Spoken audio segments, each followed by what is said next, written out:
ईश्वर ने शर्मा जी के परिवार को एक नहीं दो दो खूबसूरत बेटे दिए थे। दोनों भाई कर्ण अर्जुन की तरह थे। एक खुशहाल परिवार में वह सारी खुशियां थी जिनकी सबको आरजुएं और तमन्नाएं होती हैं। शर्मा जी एयर फोर्स में थे। डिफेंस की अपनी भी गर्मियां होती थी।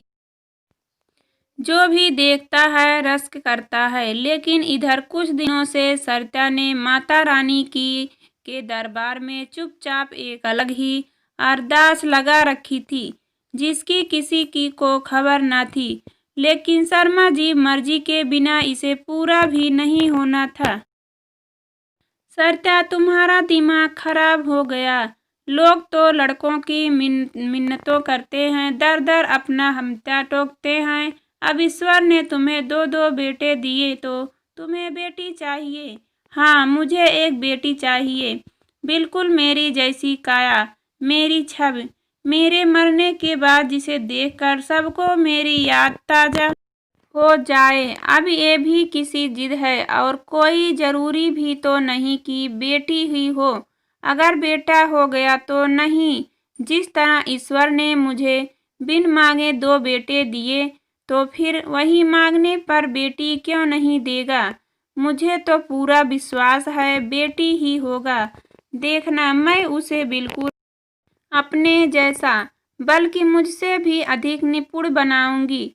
घर गृहस्थी में उसे आखिर जो मैंने अपने माँ से सीखा है उसे भी तो किसी को विरसे में देना है। शर्मा जी को भी बेटी की कल्पना ने रोमांचित कर दिया। उनके कानों में बाहर बगिया में रखे पानी के कटोरे पर बैठी गौरैया की चिहू चिहू की आवाज बड़ी मधुर सी लगी। इधर सरिता को एक नन्हे मेहमान की आमद का एहसास हो गया था। लेकिन देखते ही देखे देश भर युद्ध के बादल मंडराने लगे। युद्ध की शुरुआत हो गई। जब शर्मा जी फ्लाइट पर होते तो उसका दिल जोर जोर से धड़कन लगता। रोज रात को तापों और फ्लाइटर प्लेन की आवाज से नींद खुल जाती। पूरा देश एक अजीब से के संकट से जूझ रहा था। शर्मा जी के घर आते ही अपने साथी फौजियों की वीरता और बलिदान के किस्से उनकी जबान पर होते। सरिता भी उन किस्सों को बहुत ध्यान से सुनती। लेकिन उसके दिल की धड़कन एक अनजाने डर से कभी कभी तेज हो जाती। सरिता का खूबसूरत सा एहसास तब विश्वास में बदल गया जब डॉक्टर ने उसे होश आने पर बताया कि तुम एक बहुत ही सुंदर सी बेटी की माँ बन गई हो। एक बार फिर घर में खुशियाँ अब निशा के रूप में थी। दोनों भाई और मम्मी पापा की लाडली निशा बहुत बातूनी और हाजिर जवाब थी। बचपन से ही भाइयों की बराबरी करना, उनसे लड़ना झगड़ना, लड़कियों की सोच के बिल्कुल विपरीत। उसे गुड्डे गुड्डियों के खेल में कोई दिलचस्पी नहीं थी। समय का अभ्यास ही नहीं हुआ। अब निशा हायर सेकेंडरी में थी। इस बार सेना दिवस पर करतब दिखाते हवाई जहाजों ने उसे रोमांचित कर दिया था। घर आकर पापा से जिद कर बैठी, पापा मैं भी फोर्स में ज्वाइन करूंगी, पायलट बनूंगी। इससे पहले शर्मा जी कुछ कहते, सरिता बीच में ही बोल पड़ी, नहीं बेटी, हम औरतें हैं, औरतें ही हमारा धर्म है। देखो घर गृहस्थी के कितने काम पड़े हैं, मैं तुम्हें सब सिखा दूंगी। तुम अपनी पढ़ाई भी जारी रखना। बीए कर लो या जो तुम्हें अच्छा लगे वो कर लो, लेकिन बेटी फौजी में जाना हमारे लिए ठीक नहीं। अरे मम्मी, आप किस जमाने की बात कर रही हो? अब लड़का लड़की में केवल लिंग भेद है, बाकी कोई फर्क नहीं। लड़कियां भी वे सारे काम कर सकती हैं जो लड़के करते हैं। केवल डेंजर के आधार पर उनमें भेद नहीं किया जाता है। आप तो जानती हो हर लड़की की तरफ पापा मेरे भी आदर्श हैं। फिर मैं उनके जैसा काम क्यों नहीं कर सकती? शर्मा जी ने भी माँ बेटी की तकरार के बीच में कुछ बोलना उचित नहीं समझा। माँ बेटी की तकरार आखिर एक समझौता पर आकर रुक गई। माँ की भावनाओं का आदर करते हुए एयरफोर्स में जाने की जिद उसने छोड़ दी थी, लेकिन सत्या ने उसे एयरलाइंस में जाने की इजाज़त दे दी थी।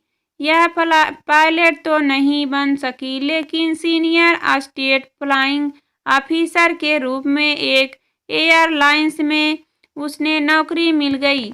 जिंदगी रोज की तरह जारी थी, लेकिन आज उसका प्लेन जैसे एयरपोर्ट पर लैंड किया, पैसेंजर उतरने चढ़ने लगे। इसी बीच उसे आसपास कुछ असंदिग्ध गतिविधियां महसूस हुई। उसे समझते देर न लगी कि कहीं आतंकी वो विमान तो बंधक बनने के फिराक में तो नहीं है। ये जो 4 लोग विमान के चारों तरफ खड़े हैं, ये पैसेंजर तो नहीं, जरूर कुछ गड़बड़ है। उसे पिताजी की बात याद आ गई। दुश्मन जब सीधी तरह से नहीं जीत पाता तो देश को कमजोर करने के लिए आतंकवादी जैसे घटनाओं को अंजाम देता है। उसने अपने मन में प्रण किया, मैं इनके इरादों को कभी कामयाब नहीं होने दूंगी।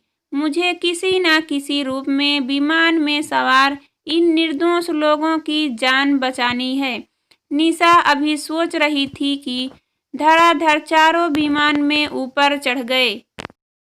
हैंडसअप को आप कोई मिलेगा नहीं, हमारी तुमसे कोई दुश्मनी नहीं है।